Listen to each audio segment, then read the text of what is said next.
So this week, the question is how I prioritize and structure my writing. And the truth is, I don't really actually do that very well, if at all. But there are two things that I think I want to mention here. And first of all, some years ago, I tried to impose this really strict schedule on myself where I would write down what I would do every day in regards to writing. And that just didn't work for me. It kills my motivation, so I've gone away from that. And now what I have tried for most of this year, which has worked, is that I've created these. See? And basically what it is just February divided into 4 weeks. And then I just write down, okay, you have this week to finish all of this. It doesn't matter when I finish it in that week, as long as I finish it in that week. And that has worked for me. That gives me freedom, I guess, to move the things around in that week and when I want to do them in that week. So yeah, that works for me. The next thing I want to highlight as a tip for structuring or putting deadlines on yourself is on Twitter, in the writing community, there are all these pitch events and mentorship programs. Basically, I think there is probably one of those things every quarter of a year. And I always use those events and programs as a way of saying, okay, Amalie, so for this event in February, you need to have a finished manuscript. Or, okay, Amalie, for this event in October, you need to revise this manuscript so it's ready for querying. Because then I use those events as deadlines.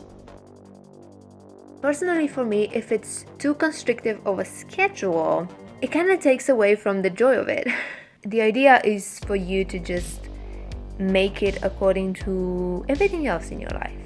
School, doctor's appointments, life. I usually plan my days with things that I have to do. One of those things is going to be like, right, but next to it, I'm not going to say, oh, you have to write X number of pages. I've tried that. Does not work for me. Or like X number of words. No, I'm just going to write. Another tip.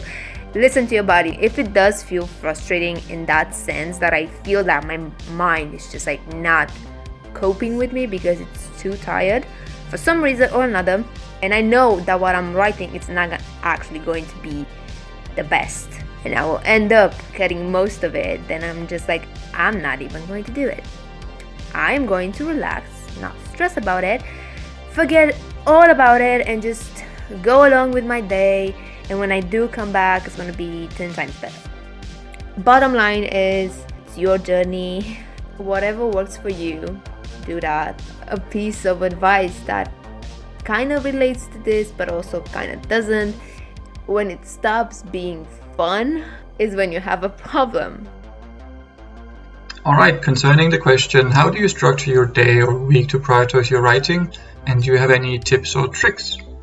So I approach my writing more or less the same way I approach my running. I'm a very enthusiastic runner. I love running and I run very long distance.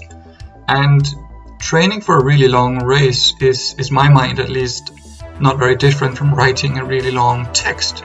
It's really difficult, it's really time consuming, and you can't do it in just a week or even a month. It's just not really possible. And so having these really large goals for me is inspiring, but it can also be overwhelming. So what I do is I break it down and I figure out what can I do in a week or even on a daily basis to progress a little tiny bit towards my end goal. And whether that goal is finishing my dissertation or running a really long race, that doesn't really matter, because in my mind, the strategy is the same. I have to consistently train or consistently write. So in terms of writing, for me, that mostly has meant that I have a daily goal, and the daily goal will be really, really easily manageable. So maybe I will sit down and I'll know sort of what to write, and I'll aim for 500 words. That's, I think, slightly less than half a page. and I will achieve that goal. And if you write 500 words every day, then suddenly you will have progressed really far, a lot quicker than I think you realize. And that to me has been really important, because first of all, obviously, you get something done every day, but it also creates a sense of achievement. If you achieve your daily goal, there is a world of difference between sitting down, wanting to write 5 pages and failing, and then comparing that to sitting down, wanting to write 250 words and then succeeding. And that sense of small achievement and success can really make a big difference.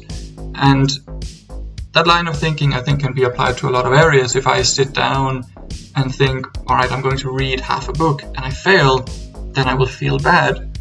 But if I say to myself, I'll read 1 chapter and I succeed, then that is a lot more positive. And so I try to apply the same thinking to my running and to my writing, and I just try to do a little bit every day. But doing it every day, that's the challenge. But if you just do a tiny, tiny, tiny bit every day, then eventually you will have progressed really far. Doing schoolwork, anything like that, I use a Google Calendar. I have everything in my Google Calendar. If you are wanting to focus on your social media for 2 hours a week, then you should schedule it into your Google Calendar or any calendar system and block off that time. The problem is, too many times our time is infringed upon by outside forces, and sometimes we feel like we're out of control. And especially as creative writers and as artists, other people tend to think, well, you're just writing, so can't you come hang out with me? You're not doing anything. And what we have to do as artists is say, no, my art is a full-time job. And so I'm dedicating 40 hours a week to my full-time job. And then take control of our calendar and schedule our 40 hours a week. So maybe that's 12 or 14 hours of classes, maybe another 10 hours of, reading and doing homework. And then whatever's left over, I am scheduling in blocks of time to work on my art. And anybody who calls me up and asks me if I can do something during that time, the answer is no, I'm sorry, I'm working.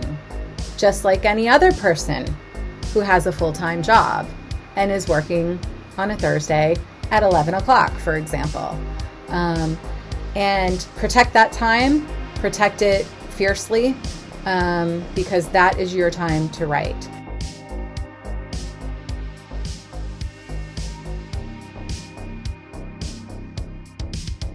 There is Corona outside the door, but anyways, we need to sit down and schedule the day because our lives needs to go on.